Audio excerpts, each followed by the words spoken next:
Hi everybody, this is Carla and I'm back with a review for episode 8 of season 2 of Gotham. This episode is called Tonight's the Night, and frankly, I don't really know how to feel about this episode. I mean, it felt like it was all over the place. There are things that I liked about it, and then there are things that just annoyed me so much. So, overall, it felt just very up and down. I don't know if that's going to, later on when I think back on it, if I'm going to, if the good is going to outweigh the bad, or the bad is going to outweigh the good. But for right now, I'm kind of just, confused by the tone of this episode, because it was kind of all over the place. First of all, I like Barbara. I like her much better when she's being a crazy psycho than when she's trying to be like a decent human being. So I enjoy the idea that she wants revenge against Jim and that she's crazy enough to do anything to get it. At the same time, I'm kind of tired of her doing the same thing over and over. It's like, okay, let's capture Lee and threaten her so that Jim can see how weak she is, and just to break them up because she stole my man or whatever. I don't like that part of it. I mean, I think Barbara's performance in itself was great. It was kind of, she's so great as a villain. She is just such a crazy psychotic. She does that so well, and I like that. I just don't like what she applies it to. I don't know.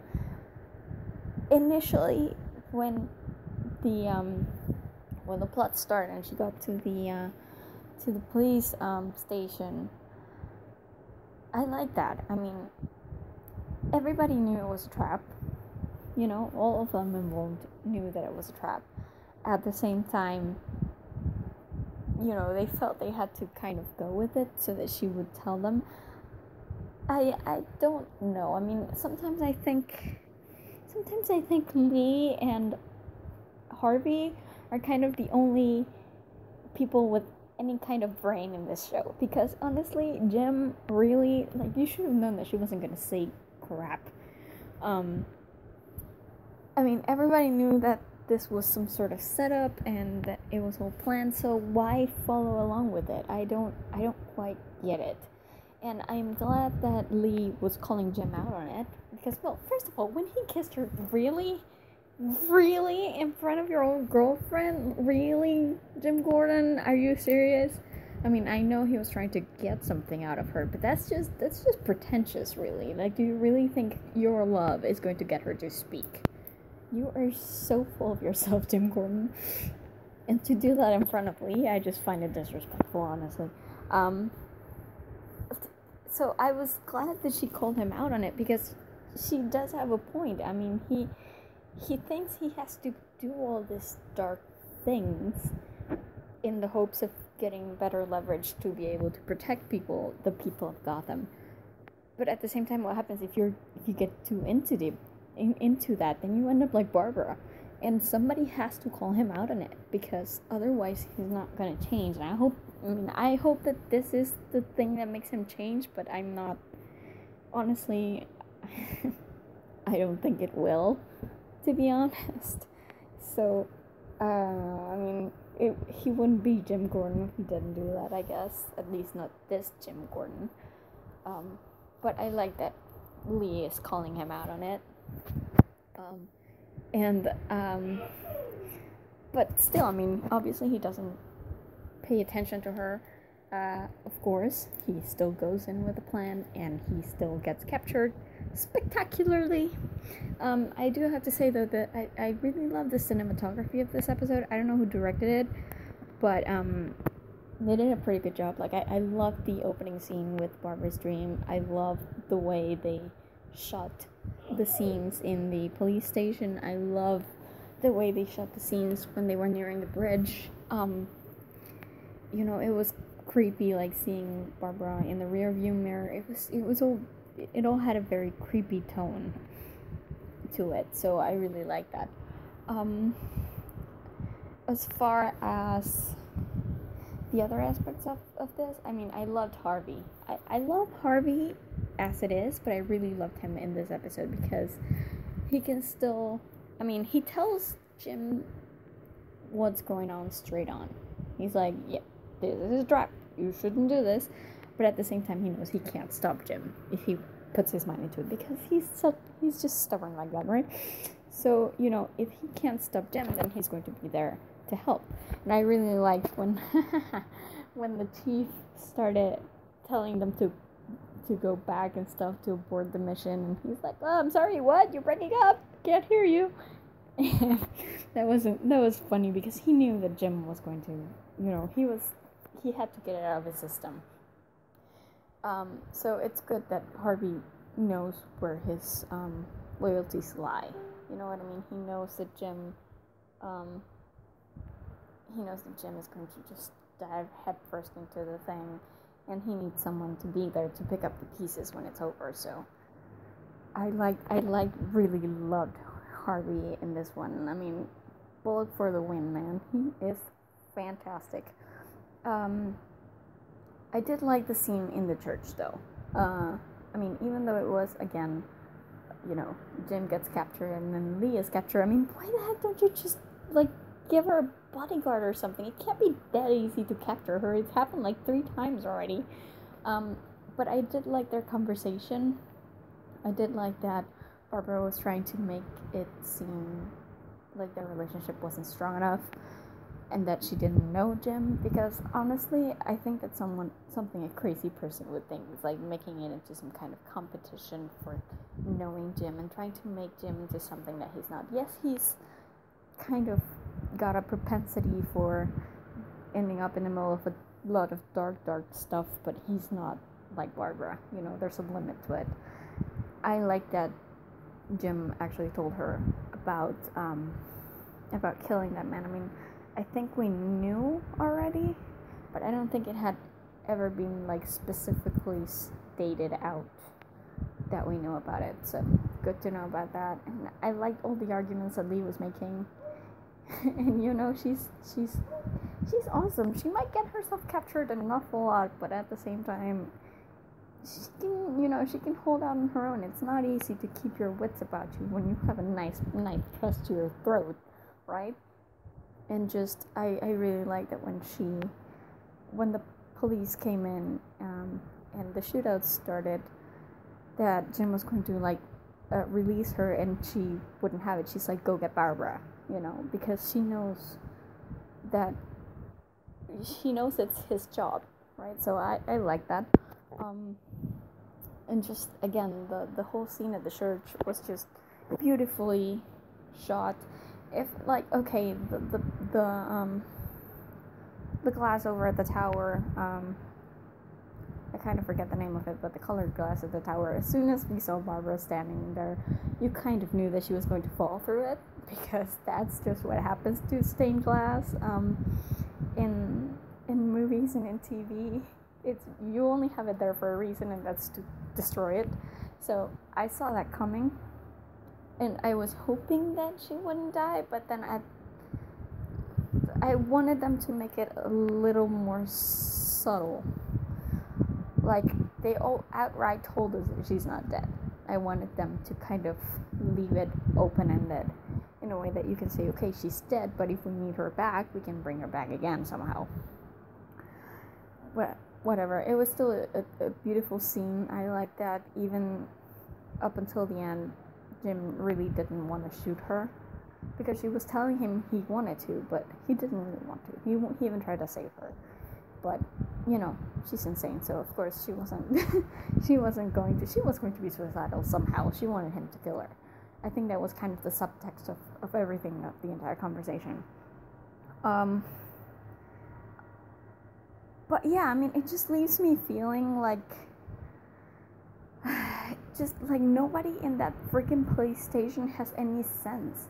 You know, if they just did what Lee and what Bullock tell them to do, they wouldn't get in these messes. You know what I mean? It's like, really, let's go with the criminally insane person and expect her to tell us stuff, because even if she does have a plan, like, are you serious? Like, what kind of way of thinking is that? It's just wrong. And I wish that they wouldn't do that, because I know that Jim is impulsive, but really, that's just, first, it's arrogant, because really, do you think you're that like, she loves you so much that she will forgo her plan and all of a sudden tell you everything you want to know? And second, there's a plan in motion. She probably knows that you're going to go with it. You know, it's kind of like, have a little sense. So on that side of things, yeah, I didn't like it. Also, another thing I didn't like is Tabitha Galvin was right there. She said hi to Barbara and everything. Like, when she wheeled Lee in, she was there. She was wearing a mask, of course, but what is this? I mean, are you serious? That was like half her face. Anybody could see that it was her. Isn't that enough proof that Galvin is involved in this? I mean, did neither of them see her? Do they not know her? Galvin is the mayor. I'm sure they've seen her at some point. So that was kind of a little unbelievable to me. The whole thing with Nigma, I didn't really care for. I mean, I like that he doesn't even care anymore. He's just whacking people left and right because he has to cover up, and it just gets bigger and bigger and bigger until he's going to stop caring altogether. But I didn't care for the actual subplot itself until the end, when he met up with Penguin. That's interesting, because obviously Penguin needs a doctor, and Nigma is not a doctor, but, you know, close enough. So it's going to be interesting to see how these two interact, because their one scene they had together, I thought it was really funny. So it's nice to see. I'm excited to see where it goes. But as for the plot itself, like the other scenes with just Nigma trying to bury the corpse, I didn't care for. And then there was the Bruce thing. I mean, come on. I understand that Galvan is trying to, you know, win Bruce over. Okay? I understand that Bruce is the kid, and that sometimes he doesn't see what is so glaringly obvious to people, you know, and he wants resolution for his pain, so he's willing to do anything he can in order to get there. So I understand why he was kind of partly being manipulated by Gallivan. At the same time, well, first of all, this kid is, what, 14? How the heck does he even have the power to sell stock in his parents' company? I mean, isn't that what your guardian is for? I mean, I'm pretty sure kids can't just pass on $1 billion level of stock to someone at 14. Are you serious? Like, any bank in the world worth its salt would tell you that just doesn't happen. Okay, so this whole thing with Gallivan trying to make Bruce sell his stock to him, that's just complete nonsense. Okay, it's not.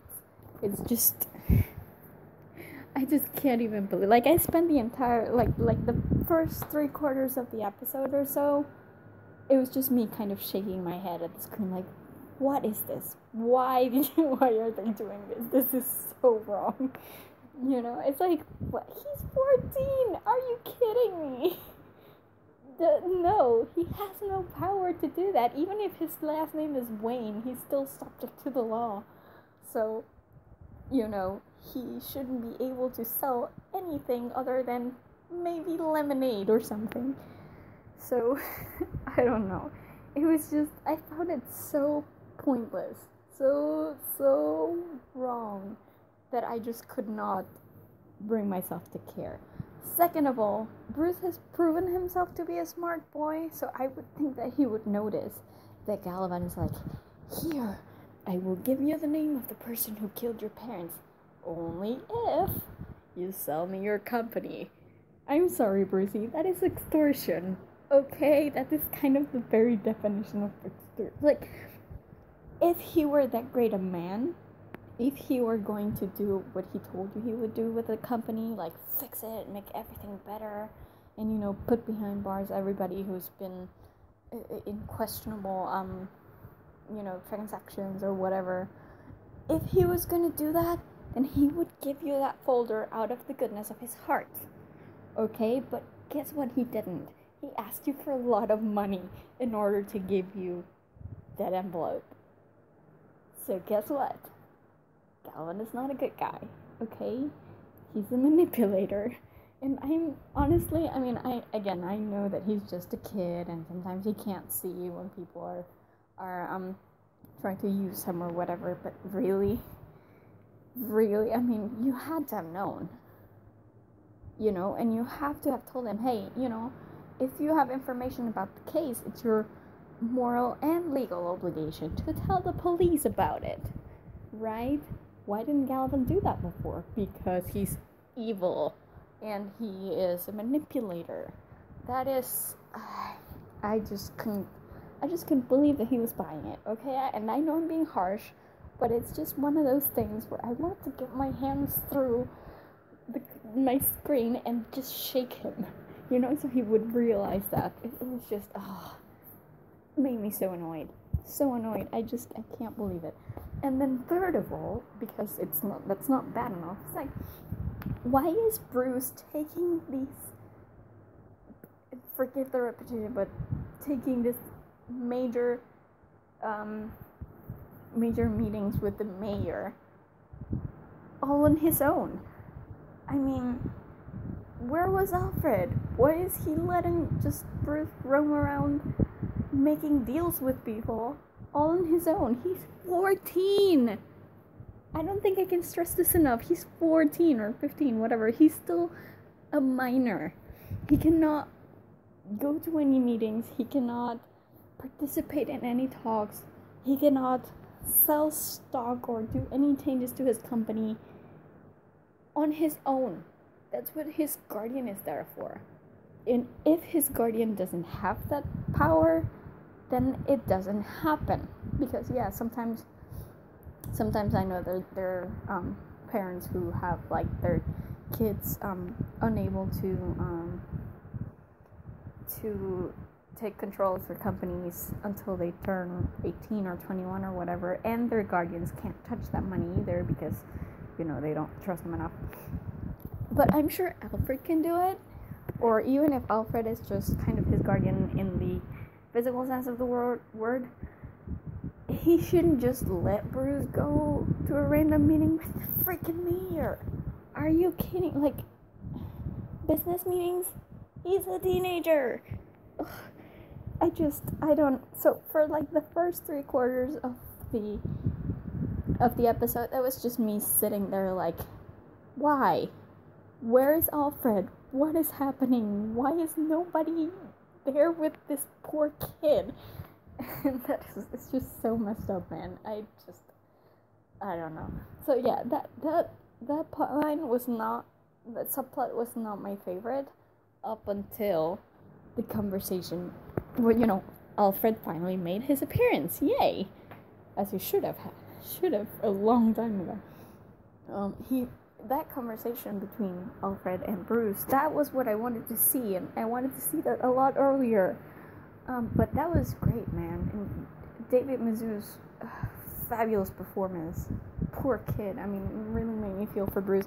After spending half an hour just annoyed as heck with him, that one scene made me feel for him so bad. Because, again, that's the thing. I mean, he just wants it to be over. He basically just wants the pain to be over.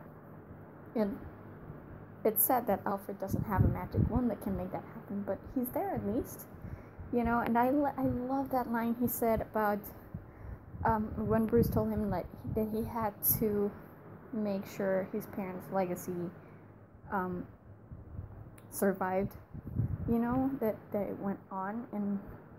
And Alfred was like, winning your prizes isn't your parents' legacy. Your parents' legacy is right here, standing in front of me. And that was, that hit me hard, man. It really hit me hard. That was such a good line, such a good scene, and yeah, that was one of the parts of the episode that I really, really loved.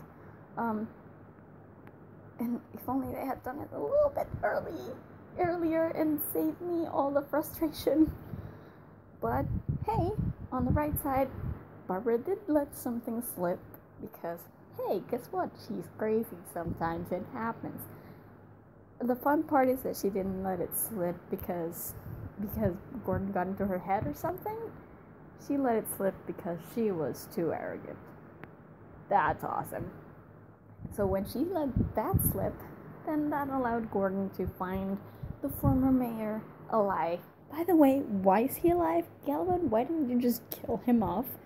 What is the freaking point? Like, that just seems like a very bad idea. Has he not read the evil overlord list? I mean, come on. That's leaving people alive is just a bad idea. And anyway, they found the mayor, the former mayor, and of course he finally told Gordon that it was Galvin who put him there, and now they have proof, and now they can arrest Galvin, which I'm happy about. I mean, I don't think this is the end. I think there's going to be a lot of like legal battle things, and he will be left out at some point. Either that or Tabitha is going to actually break him out of jail or something. I don't think this is the end of the Galvin arc, not by far, but I'm glad at least it's finally out in the open that, yeah, this dude orchestrated everything. That is all. And I don't know, I mean, again, this episode, it had a lot of good things. The conversation between Bruce and Alfred, and just Barbara's insanity in general. The cinematography was fantastic, and you know, I love Lee, I love Bullock. Parts of this episode made me really cheer.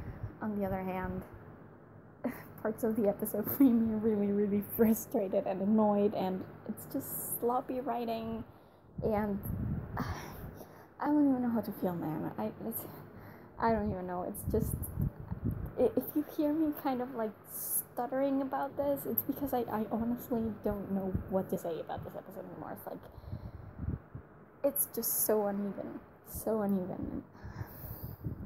I mean, if only it would have stayed on an even keel. I think they started off good things in this episode, but I just can't get over, you know, all the things that didn't make sense, or the things that were boring, or the things that were just badly written. So overall, I think I'm leaning more toward the not liking it side, just because I feel the few good things that happened more toward the end, and I wish I had seen them earlier. But I don't know. I guess we'll see. I'm excited to see what happens now that Galvin's going to jail. Like, how is the arc going to change at all? Like, how is just where is this going to go? Like, there's a fork in the road that we're at right now. Which direction are we gonna go? So I can't wait to see the next episode. But for the moment, not the biggest fan of this one, I think. And that's about it for my review. Again, if you guys want to see more Gotham reviews, be sure to stop by our website, thegeekypub.com. We have reviews for the previous season as well as this season, and we also have reviews for other TV shows, books, movies, games. We have a ton of stuff in there, so be sure to visit and check it out. And I will see you guys in my next review. Bye!